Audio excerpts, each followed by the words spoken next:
Hello, friends! Spacey Ghost, back from the void, and we're playing A Witch's Word. You sold your firstborn child to a witch years ago to save your mother from a deadly disease. Since then, you've been less than successful in the dating world. If you don't find a mate soon, the witch will never get her part of the bargain. Ooh, witch? I can click here. You still remember her face, serious but not unkind. As she warned, all magic has a price. Though given the circumstances, I suppose you're willing to pay it. You're enchanted by her power. Oh, offer? Face. Okay, I guess I was enchanted by her face. It shouldn't surprise you when she shows up at your door one day with a stern expression. My dear, we must talk about your deal.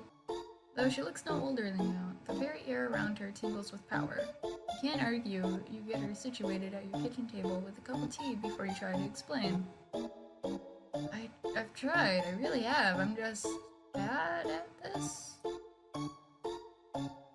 No dates and you're bad at this. I'm not cruel, she cuts in with a bemused little laugh.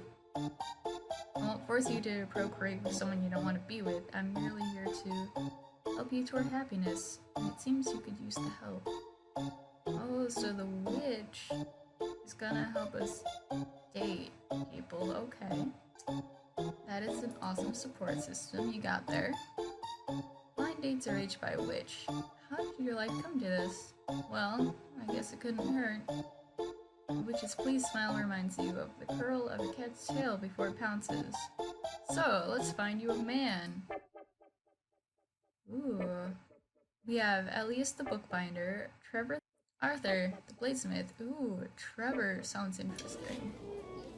A pale man with dark hair and a soft smile waits for you at the table in the corner. After brief introductions, he wastes no time jumping in, leaning back in his chair with a smirk like a schoolboy aiming to impress. Just to warn you, I don't read menus, and I've taken the liberty of ordering for both of us already. Okay. They didn't have my preferred cut of boar, which I honestly can't believe, but I think I came up with something that should be decent. I've spent a little time traveling, so I guess you could say I'm a bit of a food snob. Oh, do you run a blog? A food blog? I love to travel. He jumps in immediately. Oh gods, you have to travel. You really can't understand the world without seeing it. You know, people think it's impossible to travel cheaply or easily, but all you have to do is... Waitress approaching the table interrupts his rapid-fire story. She sets 2 plates of colorful seafood down and asks if you decided on a wine preference.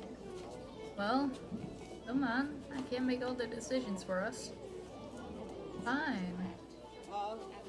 Tell the waitress your wine preference. Rich and dangerously strong. I guess. You didn't give me a choice. Then turn to your food. That's a colorful assortment of seafood, which looks appetizing but unidentifiable. But that's like the best though. When you don't know what something is, then you have like no bias. Can I at least know what's in this? She laughs. Just try it. I guarantee you'll like it. I spent some time on the western coast and got a taste for real seafood. Okay. You nod, glancing away. Calculating how early you can leave this date without feeling terribly rude. Look at me, he insists with a laugh. Don't look there, look at me. Okay. You look back toward him with an unimpressed smile, shoving a bite of food in your mouth. The faster you eat, the faster you can leave. So, you ask, what do you do? Oh, I'm a writer. He leans back, satisfied to have your attention. It's a difficult job, involves a lot of introspection and inner work. And you know, really getting to the truth of things. Okay, what kind of things do you write about? Well, I doubt my work is anything you're likely to read. I'm into deep universal stories about identity and feelings of alienation. Right, like what? Well, right now I'm working on a story about a scholar who's hitting middle age and feeling unsure about his direction in life. The He's always felt a little different, like he doesn't quite fit in with ordinary people, you know? Until he meets a vibrant, beautiful female apprentice who really helps him understand himself. Oh, yeah, so like every novel written to date. I'm not sure that's a deep, universal story. Wow, this Trevor guy seems to be like really, really selfish. You're drinking heavily. You smother your grimace in your laughter. He continues without waiting for a response. Have you ever dated a writer? It's a unique experience. No, I can't say I have. Barely listening though, as he leans over and snaps his fingers in the direction of a passing waitress. Oh, so he's rude to the waitstaff. Okay. Tip, when you're dating someone, don't date someone who's rude to, like, service workers. That is, like, the most asshole thing. When she stops by the table, he gestures between you. Don't you think we make an attractive couple? You choke on a sip of wine. I'm just gonna, like, glance, like, no thank you. I'm so glad you're a higher quality date than my last few. No offense, but I just don't understand what's up with women nowadays. Like my last date, she ate an entire tart and then asked for a bite of mine. Okay. Kinda rude. But at the same time, if you get like different flavors, I can see why. This is going nowhere good. You know you're frowning. Even as your voice in your head tuts that it's rude, but you can't imagine what you're supposed to say in response to that. You just want to get through this date to show the witch that you tried. Hair? Okay. And I mean, seriously, he continues, you don't know how hard it is out there for us guys. Women are so crazy nowadays. Maybe it's because so many guys are such jerks, but it seems like assholes get all the dates anyway. And then nice guys like me get stuck with the crazies. You are the exact jerk you talk about. Wow, you can't seem to say anything else. You put down your wine glass, put your napkin on the table, and walk out. Yes. Classy, yet it leaves a statement.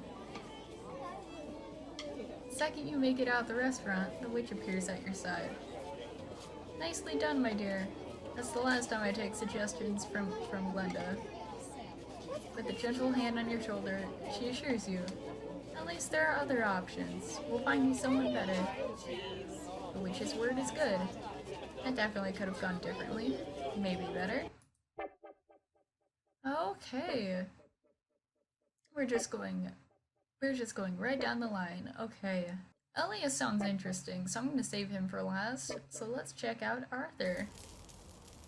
Ooh. Hello. You meet him at his workshop. He's broad-shouldered, dark-skinned, with an intense gaze that meets yours directly. But his smile is warm, and his hand is gentle when he takes yours. You look exactly like she described you, he says with a laugh. Oh, I am in love already. She didn't tell me much about you, but it's a pleasure to meet you. I'm sorry we had to meet at the workshop. I don't get as much of a chance to step away these days. With business what it is, not that I was much of a socializer before, he adds with a slightly embarrassed expression. I'm not much of a people person myself. I mean, I have a witch setting me up on dates. Get a laugh? Warm and humbling. I'd have at that. True enough, maybe we're a match set. Would you like to sit outside and have a bite to eat? I brought a little something. You know, he kind of reminds me of Magnus from the Adventure Zone so far. I hope this isn't another bad date because he seems nice so far. Picnic sounds perfect. You talk. He's serious about his work. Serious about life. Serious about starting a family. But he smiles easily when you tell tales about your mother and her obsession with feeding the local imps. And he laughs freely when you make a particularly good joke about old mages and pantaloons. So this old mage walks into a brothel. Ooh. When it's time to leave, he gives you a hand up with a faintly embarrassed expression, and you think vaguely about kissing him. Ooh, let's do it. I like this guy. You visit the workshop often, spend hours watching him work, trading stories from your past, and idly, calmly, emptily. Okay. Slight issue. If these are supposed to be choices, like that you actually get to choose, don't have the cycle like end, have it repeat, you know, until you get one that you like. Cause like I don't like not knowing what the other choice is and then having to stick with like the last one. You managed to coax him out of his workshop and over to your house. Your mother is helplessly charmed. Then comes the conversation you've been dreading. Let's say I have something I need to tell you. Puts down his tools carefully, gives you his full attention. Yes? You tell him of the witch, of your bargain, of its price, of your debt. His face is stormy. Children are not currency. Oh. Oh, I see, okay. So he was a good guy, but he's not happy that we're basically using him to have children for this witch. Okay. I had little choice. A life for a life. If it could have been mine, I would have paid that price. He's still frowning. I want to have children, a family, with you. Oh, we can't choose that? Okay. Okay, I want to be nice to him anyways. Put your hand on his, and we will. This is only a detour on the way of starting our family. There would be more children if he wants them. He lets out a breath, and he turns his hand to hold yours. It is difficult, but I understand the importance of keeping your word and paying your debts. And when this is done, we can get on with the rest of our lives.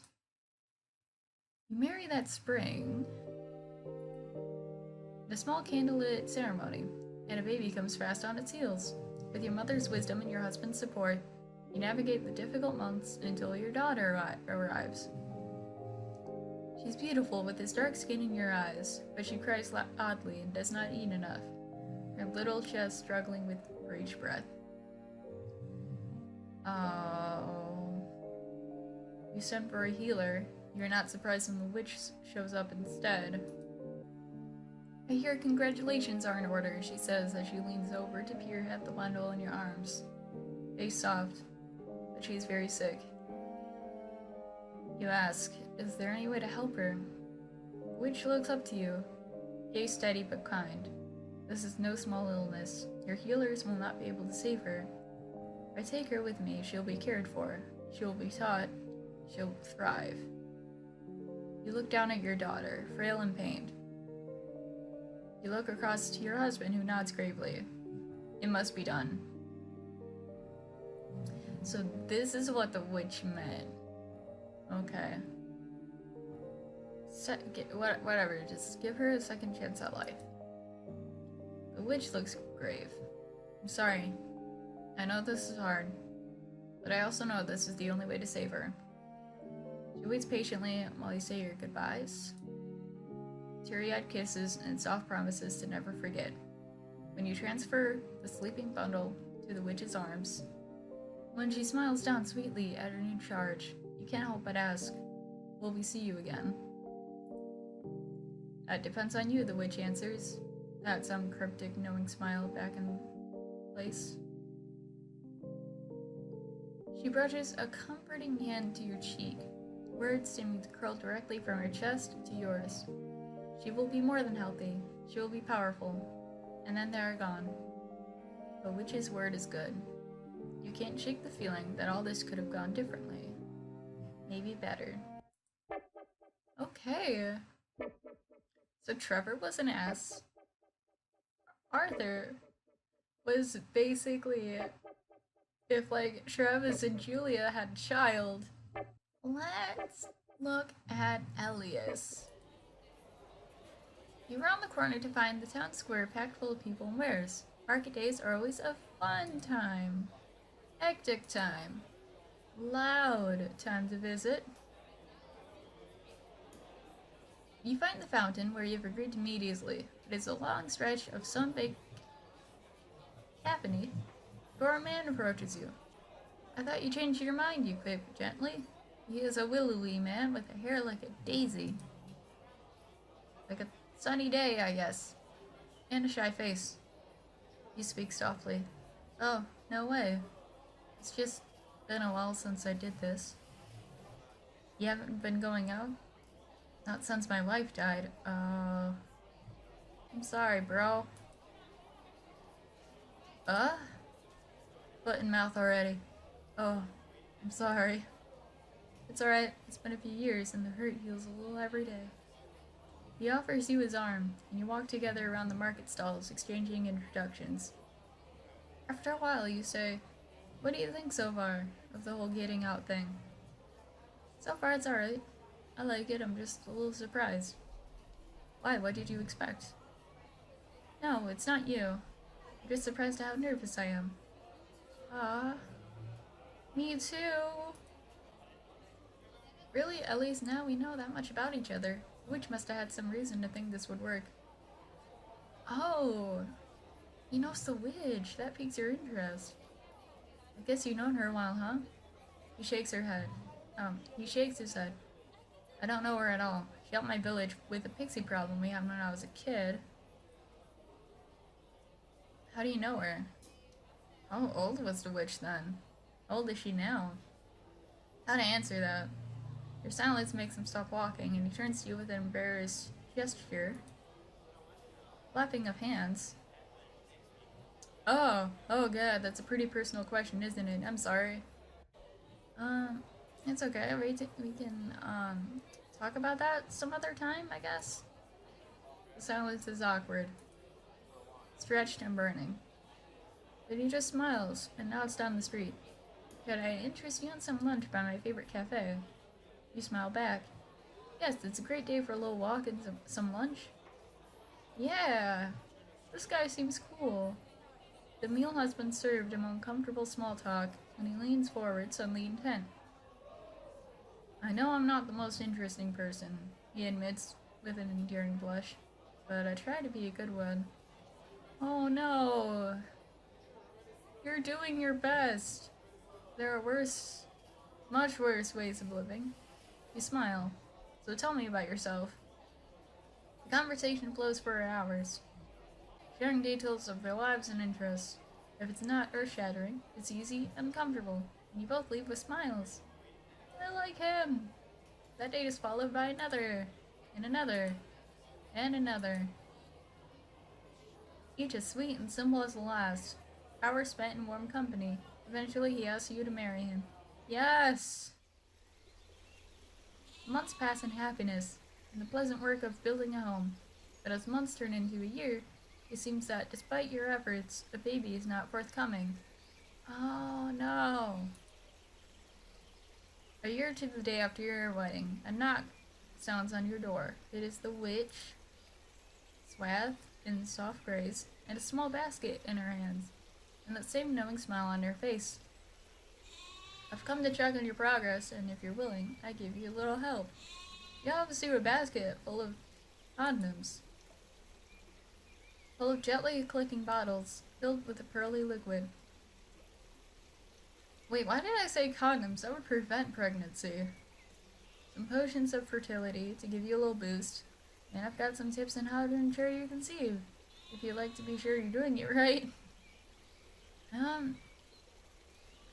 Yeah, I'll take the potions and some tips. The witch spends the next 5 minutes speeding efficiently through a list on tips to ensure pregnancy, from getting enough sleep, rubbing moonstone on your belly. You're wearing a sachet of eagle dung and rose water around your waist. Ears are burning by the time she's finished. Yeah, 'cause that's hot. Before you can get out another word, the witch nods in satisfaction and disappears in a cloud of vaguely sweet-scented smoke. The next year still doesn't bring a child. It does bring the witch back on the same day. She's bearing a different basket of potions. This time, a gently glowing purple, and after you agree to try them, you manage to convince her to stay for dinner. She is pleasant, enthralling company. Stories of speaking the tree spirits wedged between pearls of wisdom and active listening. The next year there is no baby, but there is the witch, who stays for hours and regales you with tales of traveling and adventures in Kelpie husbandry. She has more stories than seems possible for her age, more than would fit in a lifetime. The year after there is no baby, but there is with who brings a special goblin brewed wine, and has the three of you seeing colors and laughing well into the night. She leaves you with nasty smelling elixirs the next morning and a split-second hug. Scent of rich earth hanging long after she left. Okay. So if we're having sex and we're not having a child, this witch just keeps coming over. How long until we start dating the witch? When 5 years have passed, there's no baby, but there's the witch. You greet her with a delighted smile, and she greets you by taking your hands between hers and saying it's over. No, but we're trying. The witch shakes her head and a smile is fond. I'm sorry, my dear, but I'm afraid children are not in you and your husband's destiny. But how will I repay you? She pats your hand fondly. You made a good effort to repay what you owe. Now it's my choice to forgive that debt. Go and be happy. She's a nice witch. Thank you, but you could still visit. I mean, I'm sure you have important magic and stuff to do, you stutter, but you're always welcome here. A slow smile. I'll have to take you up on that. The witch's word is good. You can't shake the feeling that this all could have gone differently. Wait, this all seems familiar. You look up at the witch. Your friend. Have we done this before? What? She smiles slowly. Ah, so you're starting to remember. You huff in frustration. You find yourself returning her smile. Are these my only options? Is this the only way it has to be?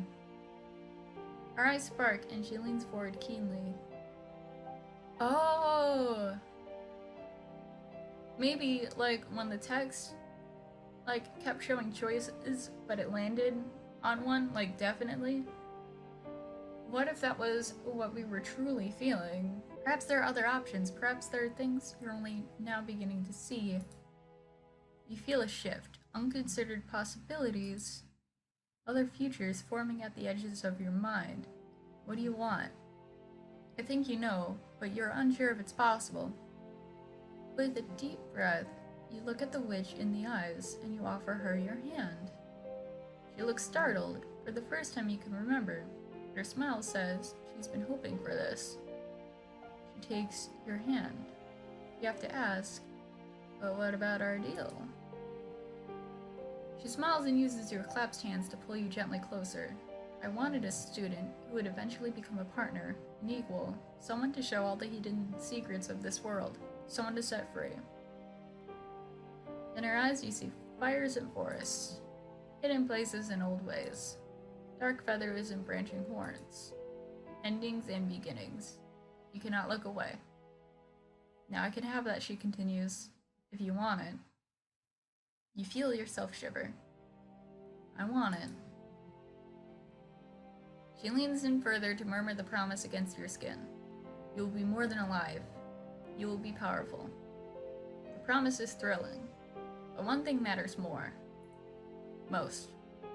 And we'll do it together? Leans in to brush her lips to yours. Together.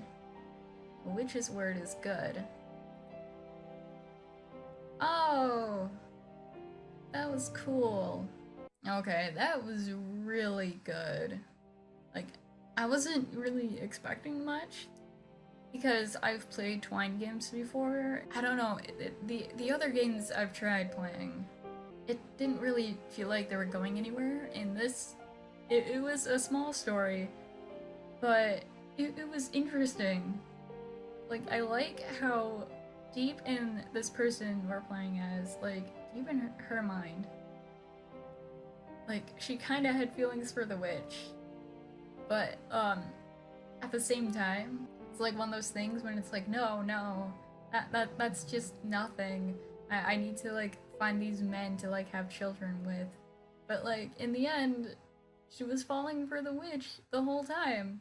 And that was like even more apparent in the bookbinder's route, I guess. Like when she kept coming over, and it's like, no, she's just a friend wanting to check up and see how we're doing with the sex. But like really, you just wanted her to stay with you. So thank you guys for watching this, and I'll see you guys sometime in the future. Bye!